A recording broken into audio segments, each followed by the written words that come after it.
It was supposed to be a week of sunshine, laughter, and lifelong memories. Just like Jay Slater, my son was 19 when he vanished while on holiday. The eerie parallels between Jay's disappearance and what happened to my boy are too haunting to ignore. As I watch news reports and interviews with Jay's devastated mother, my chest tightens with a pain I've spent years trying to bury. Every word she utters feels like an echo from my own past. When you lose a child to unexplained disappearance, time doesn't pass like it used to. Hours become days, days stretch into years. The clock doesn't tick forward, it ticks sideways, sometimes backwards, and often just stops altogether.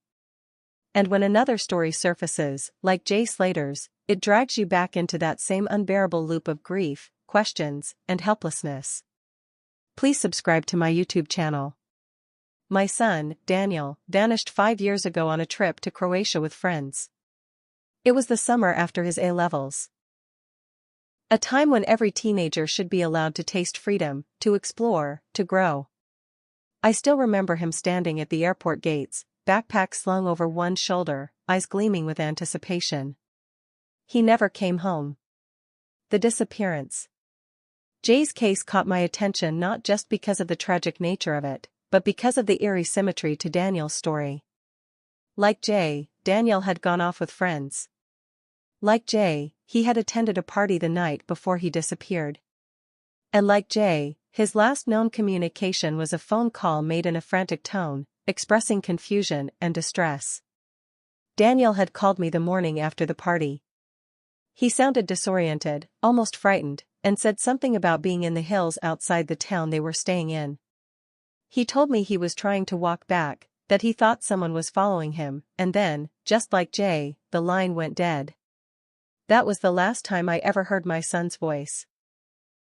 When I heard Jay Slater's mother mention the last call he made, telling a friend he was lost in a remote area, phone battery dying, I felt a chill crawl down my spine. I've relived that final phone call with Daniel so many times in my head. The panic. The confusion. The feeling that something was terribly wrong but being hundreds of miles away and completely powerless. Reading about Jay's case, I noticed the same patterns. Initial delays. Authorities suggesting he might have run off or taken time alone. The assumptions. The dismissals.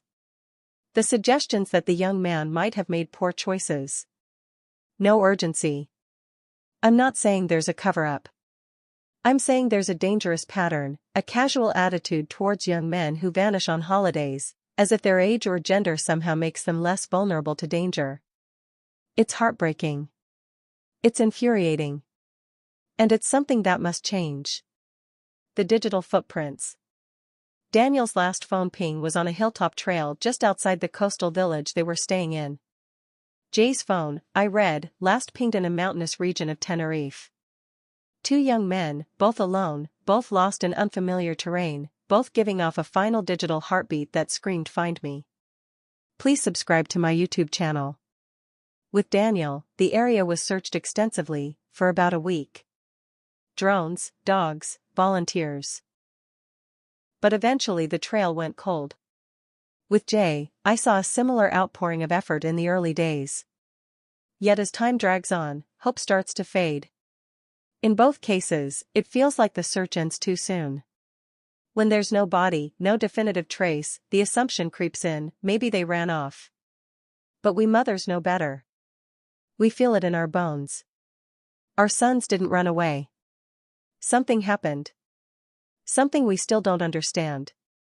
The friend's silence. Another heartbreaking similarity, the strange silence of the friends. With Daniel, the people he was with suddenly became less responsive. They couldn't remember what happened that night. One of them left Croatia before we even arrived. Another refused to give us access to Daniel's belongings. We were told there was nothing suspicious in their behavior, but to this day, I wonder what they knew. With Jay, there have been whispers online about his friend's actions after he vanished. Cryptic posts. Silence. A lack of transparency. I don't want to judge them, I truly don't. But when a friend disappears, you fight. You yell. You search. You never stop talking. Silence speaks louder than words sometimes. The never-ending wait. I still have Daniel's room untouched. His posters on the wall. His sneakers by the door. His toothbrush. It's as if he might walk in any moment and say, "Mom, I'm back." I know Jay's family is still clinging to that same hope. I see it in their eyes. They're in the beginning stages of this lifelong sentence of uncertainty. I want to scream when people say, "It's time to move on." Move on from what? From not knowing whether my son is alive or dead? From imagining his last moments, cold, scared, maybe in danger? You don't move on. You adapt. You carry your grief like an invisible suitcase, heavy and always present. I see Jay's mother clutching photos, giving interviews with trembling hands, her voice cracking. I remember doing that. I remember pretending to be strong, thinking maybe if I smiled just enough for the cameras, it would manifest a miracle. Subscribe the channel to get such videos.